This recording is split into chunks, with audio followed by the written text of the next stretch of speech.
What's your question for Milo? Okay. So the second protester got me thinking a lot about authenticity. Are you gay? No. It's not directed at Milo. I'm trying. It's more so. It's more so directed at certain members of the dissident right, like including your former. My former mentee.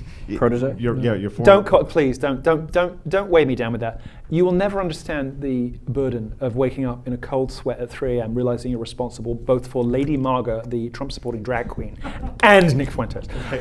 These are the things I have to carry with me. Okay. So well, I gotta tell a quick story about Nick, just for that. Milo introduced me to Nick on text. Sorry. And yeah, thank you for that apology. So I didn't know anything about this guy other than he was kind of online and popular and right wing. And so I Google him and I'm just like, oh shit. And so he's like, he said hi, et cetera. And I said, yeah, nice to meet you, whatever. So I Googled him and I said, Nick, you don't think the Holocaust didn't happen, do you? And he sort of backpedaled, fairly furiously. He was like, well, no, of course I think it happened, but and I was like, well, what?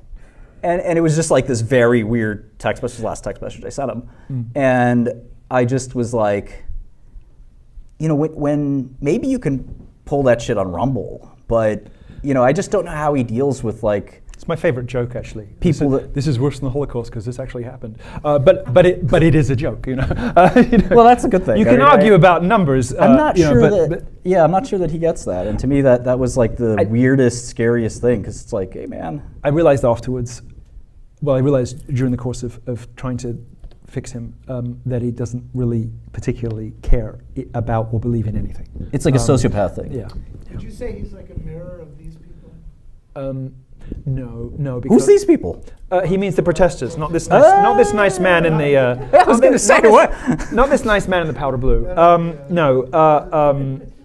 That's an interesting question. My grandmother had talcum powder that color. I remember it very vividly. It's this like, I won't listen to anything you say. I don't care what you say. No evidence doesn't matter. No. Holocaust didn't happen. No, it's a different dysfunction because he's operating at a level removed from his feelings. He's denying his homosexuality. He's denying his drives. He's denying everything. It's more advanced form of sociopathy. Well, these people aren't sociopaths. These are the opposite of sociopaths. These are the people. These protesters are people with no self-control, no discipline, no restraint, no discernment, no ability to hide what they're feeling. They're NPCs, basically. Right. Yeah. Whereas Nick is a bumbling, blundering, not particularly effective sociopath who is no longer capable, if he ever was, of having authentic emotional reactions to things. He's now in this position where he is.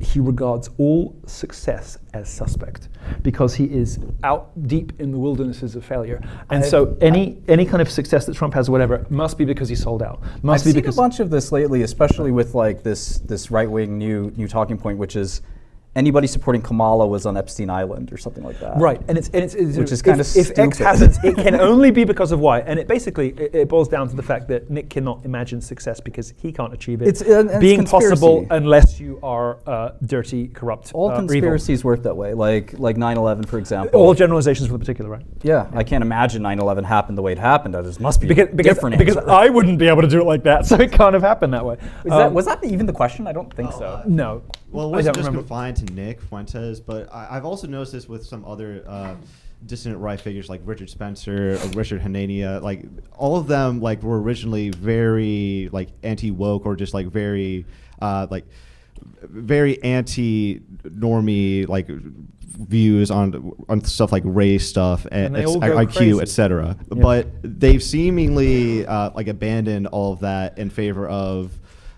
pushing the mainstream like Democratic Party or like just or like they go pro-Harris nuts ticket. in some other way. I think that you are hearing from this evening the only two people who stayed sane after cancellation.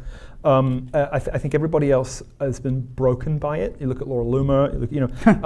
Either their personality contracts around it and it's all they have and it's all they are, and then when they get their Twitter account back, it's like a catastrophe. It's the worst thing ever happened because they don't know what they are anymore. They don't know what to do with themselves, and they're still talking in 2024 about free fucking speech. Like, give me a break. Like, please. I mean, Bannon and I invented it on a boat. Just stop it. Are you saying they've receded from their extremism? Well, it depends, right? They either spin off into. I thought some people got worse. They spin off into Fantasyland, or they retreat to some sort of faux iconoclastic position like Richard Spencer has, where he's actually just saying vote for Kamala Harris, even though he's got this tortured logic as to how to get there. So these people are all like driven mad by their ostracism. Okay, now he's been ostracized in the most obvious and literal way, right? He has, and then I probably in the figurative ways that don't matter so much, that are not so real. But I think that we are. I think I'm right. I can't think of anybody else really. I think we're the only two people that have stayed sane after that kind of exposure and excommunication. So I think part of what you're seeing in these dissident figures is the effect of social ostracism on somebody who lives for attention or who exists in the public. I was going to go to the hedonic treadmill back again. Right. So these people are cut off from the thing that gives them erections, right? Well, especially fame and notoriety. I mean, once you start receding from that, now maybe you think the Holocaust didn't happen. Maybe because now you need to think, chase this high of like people talking about it. But you see, I think where does that end? Like at some point you support Jeffrey Dahmer. There's that. All right, you can have that one. You can have that one. No, but it's. I mean, seriously, it's. I think it's an intelligence thing also, because these people are not able to navigate the eddies and able to regulate their own emotions and able to. The big thing for me with these dissident guys that you're talking about is that these people don't understand or can't perceive or imagine a world before they were born, and are not able really to plan for 5 years away. Right? They can plan for 6 months away. They can't plan for 5 years away. I think that he and I think this is right. The only people that occupy that kind of dissident, cancelled sort of space that are able to think multi-decade strategically, just as an intellectual, at an intellectual level, but also, kind of have some sort of. I mean, we have very different areas of specialization and expertise, but his deep, excellent domain knowledge about a variety of different things as I do, and I don't see that very often in other dissident figures. I mean, they're like magpies. They fly around. They pick up. Magpies are birds that pick up anything shiny, like gold foil, and they take it back to the nest. And eventually, they fill the nest so much they push out their own chicks. I just don't have any respect for these guys. Like to me, no, because they're stupid. That's what I'm trying to get at. They're stupid, and so they've all gone crazy because. I respect the fact that they can say stupid and crazy things. Well, I like saying stupid and crazy things, but. Well, I respect I respect their right to say stupid and crazy things. But when you say that, I mean, the stuff some of these guys say is just so stupid and nuts that like.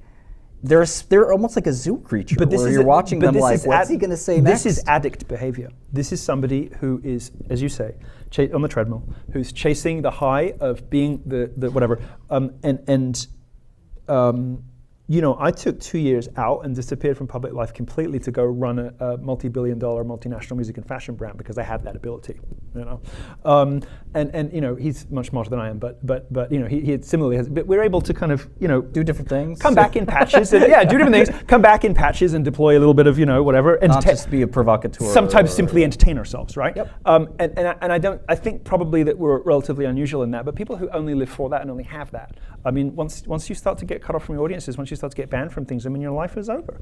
Your whole life can. I mean, Laura Loomer is really like the perfect example of this. She has a senator on her.